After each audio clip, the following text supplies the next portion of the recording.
kino kyekiseera evening drive kyekutuusiza akagava mu ddwaniro. Emiranga, emizinga, okossaako n'amasasi ageesooza buli wozza amaaso omusaayi gukulukuka. Kale wetwogerera nga ennyonyi ezeevuga zokka eza Amerika, ennyonyi enkessi naye nga zeevuga zokka zemmanyi nga zi drone zeeyongedde mu bwengula obwa Palestine naye mu bitundutundu ebisinga ebya Gaza, era nga kigambibwa zitandise okuketta ku bakambwe aba Hamas tebagamba nti bafuuse abazibu b'okwasaganya.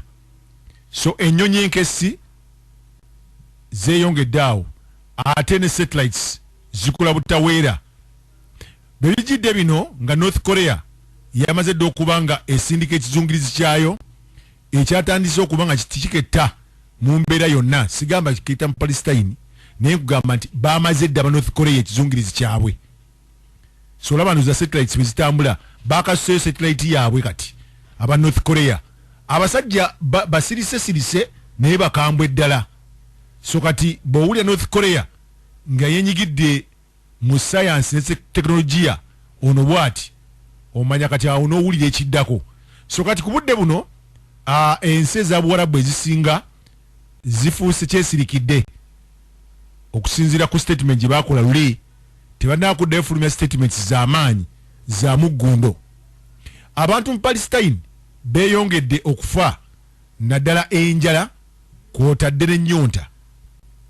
Abakazi n'abaana ennaku zino bajjanjabwa mu zitenti okujjanjabwa, naye wadde bajjanjabwa mu zitenti ezo abasajja Abayisirayiri beeyongedde okuba zitenti nga bakuba ebikompola ebyenjawulo.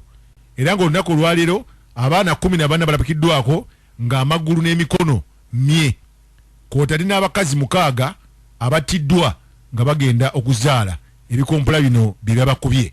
Wabula Benjamin Netanyahu yagambye tagenda kussa mukono nga bwe